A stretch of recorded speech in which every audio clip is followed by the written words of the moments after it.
The church talks about the proper care of the body within the context of human dignity and morality. But Terry, it's oftentimes in the Olympics and in professional sports, they've gone too far because now what they're doing is they're medicating themselves with steroids and other harmful drugs just to perform their enhancement. That's dangerous. Of course.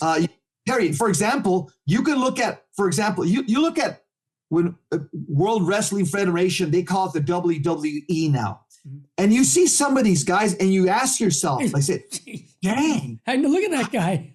How can this dude be so big and buffed out? Yeah. What planet? Yeah. Terry, you can go on the internet and you can see all these guys die virtually at 40. Hulk Hogan is one of the only guys that's really beat the odds and made it to his 60s. Yeah. All the guys that have been using steroids in the WWF, all of these guys drop dead in their 40s. Their hearts explode. Of course.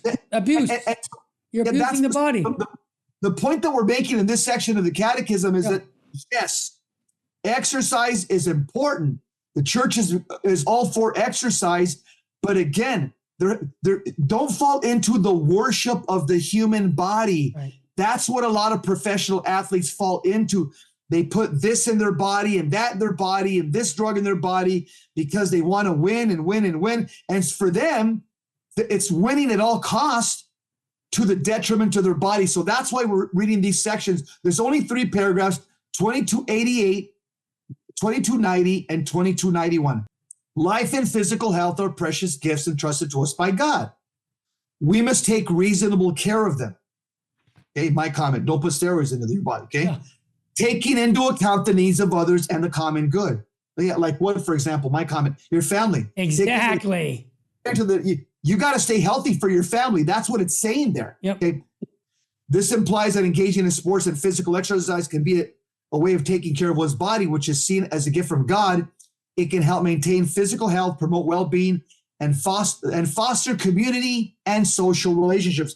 So the catechism saying good things can happen through this. For example, Terry, when we were younger, sports used to unify the family. Of course. People would come to somebody's house to watch the Super Bowl, the World Series. Yep. It was a unifying experience, Terry. But now the left, they've politicized it. How can a follower of Christ like us want to sit in a room with other people watching the opening ceremony when they insult our religion and they expect us to sit there now and watch the rest of the games? And so the left, Terry, they've made sports a point of division because they've politicized it. Where years ago when I was a kid, it was a unifying point. Nobody talked about left or right or good or bad. People just enjoyed somebody hitting the ball out of the park. You know what I'm saying? Exactly. If morality requires respect for life of the body, it does not make it an absolute value. It rejects, and here comes, the neo-pagan notion that tends to promote, here what we talked about, cult of the body, to sacrifice everything for its sake, to idolize physical perfection, success at sports, by its own selective preference of a strong over the weak. Such a conception can lead to the perversion of the human relationships. And also, I might add, I read into that when you put your top priority on your body, when you have an eternal soul, what Bishop Sheen just said, we're putting our emphasis on what pleases us and what makes us happy in this world. We can't take that with us. So in one sense, St. Paul talked about it, run the race for the flowers or the crown that will never fade. And that's a faith of our Catholic faith, not to win a race and say, okay, I won the race. But the biggest race is one thing, only one question. Did you die as a saint? If you didn't die as a saint, then you lost every track record. You lost everything. You lost it all. 2290, the Catechism says, the virtue of temperance disposes us to avoid every kind of excess. Yeah. The abuse of food, alcohol, tobacco, or medicine. Those incur grave guilt who, by drunkenness or a love of speed, endanger their own and others' safety on the road, at sea, or in the air. So it's even talking about speeding here. Of course. So here the Catechism, what it's doing, it's promoting moderation it cautions against excess. Yes. And so this principle can be applied to sports. The catechism or the church is urging people to practice sports and physical exercise in a balanced and responsible way, Right. without letting it become an obsession or lead to behavior that could harm oneself or others. Yep. So overall, the catechism, what it does, it encourages the faithful to view sports and physical activity as positive and beneficial, provided that these activities are carried out with a spirit of moderation, respect for the human body, and consideration for others' well-being as well. Jesse, the next paragraph really deals with drugs, whether it's marijuana or alcohol or drugs. Steroids? Steroids are all there. He says the use of drugs inflicts very grave damage on the human health and life. Their use, except on strictly therapeutic grounds, is a grave offense. Who's it a grave offense to? God. Clandestine production and trafficking in drugs are scandalous practice. They constitute direct cooperation in what? Evil, since they encourage people to practice gravely contrary to the moral law. That's Again, and in relation to, we're talking about the Olympics, this is a perfect paragraph for the Olympics. Oh, yeah. The use of drugs inflicts very grave damage on human health and life. People in professional sports, it's very common now. Oh, yeah. People in the Olympics, they're using illicit drugs that are damaging their bodies.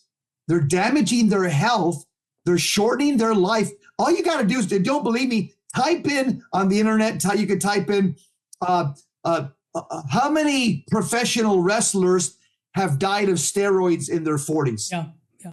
And you'll see, again, they've shortened their life because what they care about is performance. What they care about is me, the worship of the body. Look at how strong I am. Look at how good I am, to the detriment of their physical health.